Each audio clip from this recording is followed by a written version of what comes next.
স্বাভাবিক একটি পৃথিবী ছিল।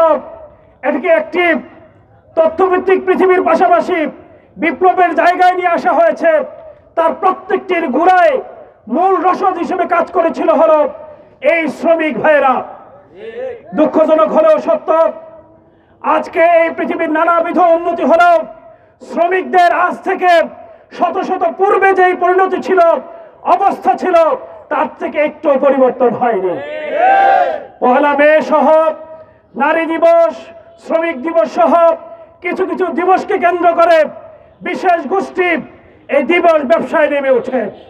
রাজপথে দখল করে তারা ঘটা করে দিবস পালন করে থাকে।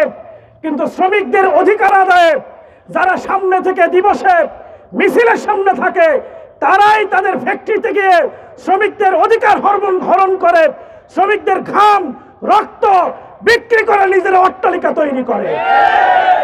এই অবস্থা থেকে যদি শ্রমিকদেরকে উত্তোলন করতে হয়, তাহলে সত্যিকার অর্থে ইসলামকে এই সমাজের মনন মগজে চিন্তায় প্রতিষ্ঠিত করে শ্রমিকদের অধিকার ঘরে ঘরে ফিরিয়ে দিতে হবে।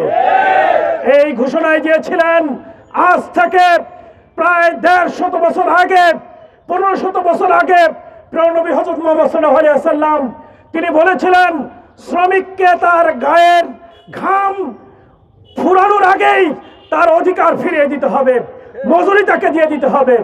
আজকেও বাংলাদেশের শ্রমিক আদালতের খবর নিলে দেখা যায় সবচেয়ে বেশি শ্রমিকরা তার মজুরির জন্য মামলা করে থাকে।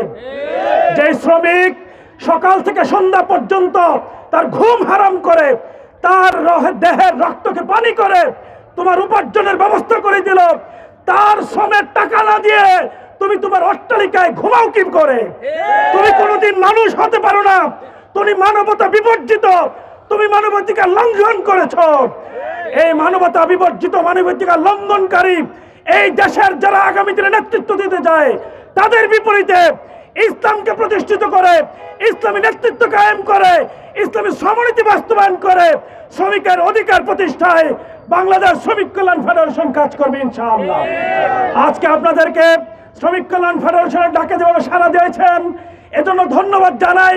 একই সাথে যার যার জায়গা থেকে শ্রমিকদের অধিকার ব্যক্তিগত, সামাজিক, রাষ্ট্রীয় পর্যায়ে প্রতিষ্ঠিত করার জন্য সোচ্চার ভূমিকা পালন করার অনুরোধ জানিয়ে আমি শ্রমিক কল্যাণ ফেডারেশন কাপাসিয়া উপজেলাকে আজকের আয়োজনের জন্য অন্তরের অন্তঃস্থল থেকে ধন্যবাদ জানিয়ে আমার কথা শেষ করছি।